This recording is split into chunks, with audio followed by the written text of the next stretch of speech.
If you know me, you know Ultraman is one of my favorite media franchises of all time. Growing up, I was enamored with Godzilla, the big irradiated lizard from Japan, and his rogues gallery of foes, so I naturally gravitated toward Ultraman when I first discovered it thanks to its similarities. The franchise is a pretty great time, with one massive exception. Ultraman Trigger, New Generation Tiga, what I consider to be the worst Ultraman series that I have seen in full.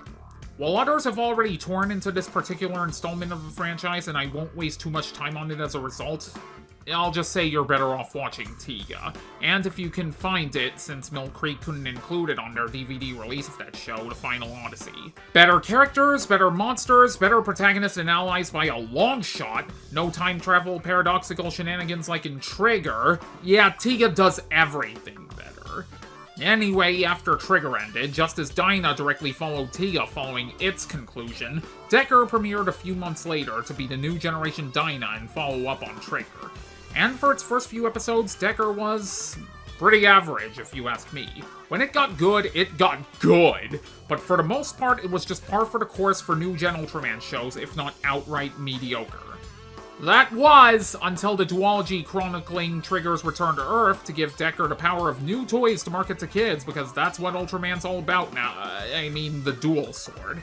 Episode 7, The Light of Hope from the Red Planet, was not good, especially because of the return of Kengo and his goddamn catchphrase in full force, what with Kengo being my absolute least favorite protagonist in the entire Ultra series. But that episode pales in comparison to the episode after it. Episode 8, Light and Darkness Again, is even worse. Maybe the worst two-parter in the franchise when you consider it as part of one whole with the episode before it. How come I say this? Well, to start, we need to talk about Spear Megalodor. Or more specifically, its more passionate half, Carmeara. Carmeara is the main antagonist of Trigger and leader of the new Giants of Darkness, who want to reshape the universe in their image using the power of the Eternity Core. Carmeara in particular was obsessed with getting Trigger back following his turn to the light, no matter the cost, and spent much of the second half of the show in pursuit of this goal, even going so far as to indirectly cause Dargon's death with her darkness curse. So, all that considered, she was pretty malevolent and twisted, but made for a decent villain. Not really the kind of one you'd think the writers would try to redeem, but we'll get to that. Anyway, while dying after her final battle with Trigger, she demanded to know why Kengo rejected her in the darkness, only for him to tell her that he didn't, and that he just wanted to make people smile, her included. Despite her being kind of a prick, he should know that, and the last person he'd want to make smile after everything she did throughout the show, including and up to causing the death of Dargon, who was on his way to becoming good. Still, she came to terms with this, and acknowledged that the light was warm as she died. But then we get to the Trigger and Decker two-parter, and oh boy. Let's discuss her role in that. More so in episode 8, since she only briefly appears at the end of episode 7. First of all, the show states that Carmeara somehow influenced the spear into resurrecting her, despite there being no indication that such an event could or would happen by her or the spear's hand. And even if she could do that, didn't the ending of Trigger clearly show her coming to terms with how things were? She had little to no reason to come back other than, potentially, fan service. And meanwhile, Kengo is still upset over not being able to make Carmeara smile in the end, despite the fact that he shouldn't, like I said. Then in Spear Megalodor's second battle with our heroes in episode 8, through the efforts of Trigger, Miracle-type Decker, and usually through Yuna, Carmeara and Spear Megalodor are separated. I question how Spear Megalodor can still function without Carmeara, but I guess it only needs a spear to operate. But then Carmeara teams up with Trigger and Decker to defeat it, then vanishes into space to find somewhere she belongs, with the implication that Dargon and Hudron will also be making a return. And everyone, for some reason, is just chill with Carmeara being around again, even after everything she did years before, and even though she might still have issues to work through. Like, she may be over her hatred for Kengo, as far as we know, but may not be entirely over her lust for power, or Trigger. I've seen people saying she's redeemed, and no, she wasn't. Just because she decided to help the heroes, then see herself off once the day was saved, doesn't absolve her of everything she did, or prove she's turning over a new one. Nor did all of this make sufficient sense. Now, in the hours after the episode's premiere, I compared Carmeara's situation in Light and Darkness Again to Netflix Catra and the Diamonds from Steven Universe's quote-unquote redemptions, as they have very similar problems. And as you can see, those are bad things to remind me of when you're writing a redemption arc for a villain. Things just felt contrived, and Carmeara's return, in spite of seemingly being at peace, doesn't make me feel right, or as though she's serious about turning over a new leaf. Because what if her megalomania or attachment issues to Trigger re-emerge? Maybe they could show her working through those issues via supplemental media, but if she doesn't, what will Kengo and the others do, knowing that the egg is on their faces? Why didn't Kanata or anyone else confront Kengo about wanting to make Carmeara smile, since he should know everything she's done to try and hurt him better than anyone else? Especially, why doesn't Yuna, the closest person to him who's currently on Earth, remind him, especially about her dooming Dargon to death? I would have loved to see some sort of argument on the subject of whether or not Carmeara should even be saved, since her actions against the hero should have weight behind them in the context of the story.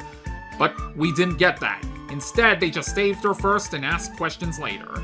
Thus, a hollow quote-unquote redemption combined with Kengo being Kengo. I'm sure Raiga Terasaka, the guy who portrays Kengo, is a perfectly fine person in real life, but the character he plays activates my friggin' fight-or-flight response. What the fuck? Anyway, contrivances, missed opportunities, and generally shoddy writing, alongside the aforementioned issues, make Ultraman Decker's 7th and 8th episodes really, really bad.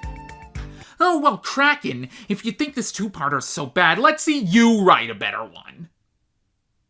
Okay. I mean, you read the title, right? For starters, instead of Carmeara, I'll have Dargon be the one to get revived by the sphere. After his character arc toward the end of Trigger, it'd make more sense to have him fight alongside the Ultras and be the one who gets the new Giants of Darkness to start cleaning up their act. Hudrom shouldn't do that because, well, he's a complete psychopath, nor should Carmeara, as I've already explained. Sure, his dark essence was absorbed by Carmeara in Trigger's endgame episodes, but you could easily say their essences separated once Carmeara died, have been lingering in the subterranean Earth ever since, and the sphere chose his essence to fuse with. Thus, Episode 7 can be the same, just with Sphere Dargon instead of Sphere Megalodor, and the less smile, the better. And Episode 8 can be about freeing Dargon from the sphere, since in this version they'd revive him by force instead of being influenced to, while also dealing with the Gerin flower. Hell, we could have Yuna get more involved by recalling to the others how Dargon was starting to turn things around before his death, and thus she and Kengo convince Gut Select to help them save him. Once they agree, the heroes move out to deal with the Gerin flower and free Dargon from the sphere. The latter goal is ultimately accomplished via a team effort. Trigger restrains Sphere Dargon while Yuna, using Useray, and Miracle-type Decker use some tactics to forcefully separate him and the sphere. As Dargon comes to and realizes that he's been saved, he thanks Trigger, Decker, and Yuna, but then the hero's attention is turned to the sphere fusing with the Gerin flower. Yeah, I actually remembered it's part of the story, to form Gerathor. Thus, Dargon joins Trigger, Decker, and Gut Select to stop the monster, saying something along the lines of, "I don't care whether people will forgive what I've done in the past or not. Whether or not you believe in me, allow me to help," as he does. It'd show he truly wants to change, wants to help a planet full of people who he's wronged in the past, whether on his own volition or inadvertently, and isn't just doing this to be forgiven. And once that's over, the ending's still like the original, just with the obvious change of Dargon holding Carmeara and Hudrom's essences before leaving Earth to find a place for them all. Maybe he can say something about working through our issues to really seal the deal. Decker may not be the best place to show their road to the right track, since this is supposed to be, well, Decker, not Trigger Season 2, but that's what audio dramas and other supplemental media can be for. So, in conclusion, switch out Carmeara and Megalodor for Dargon and Gerathor, respectively, make a few other adjustments, and suddenly we have a better end product than what we got before. I know redemption stories aren't easy to write, but with everything I've talked about here considered, the version of Decker episodes 7 and 8 we ended up getting could have been so much more than the mess we got. And on that note of redemption, I think Manga Common put it best in his video about Impmon's redemption. A lot of media will often ignore the terrible things that a lot of characters have done just because they have a change of heart or change of ideology, but that's not what true redemption is. It doesn't work like that in the real world, and it shouldn't work like that in fiction, especially when you have a character who has done multiple horrible things. Even more so if it's done for selfish or egotistical reasons. Otherwise, if a character is automatically forgiven simply because they show remorse or are only doing a side change for their own self-preservation, it makes redemption arcs seem really hollow.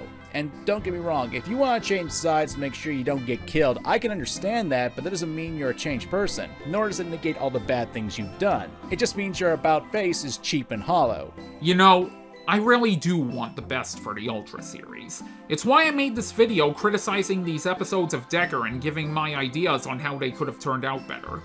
It's never fun seeing an installment of a franchise you're a fan of end up being underwhelming or even outright bad. But speaking our mind when something doesn't feel right to us is how the things we feel passion for get better or, at the very least, not any worse. Now, one last thing before I go. If enough people want to know my extended thoughts on the rest of Decker and the show as a whole once it's over, maybe I'll make a video on it after Decker comes to a close and after the Decker movie if we get one. With that said, this has been Lord Kraken 3, and thanks for listening to my criticisms and rewrite of Ultraman Decker Episodes 7 and 8. Take care, everyone.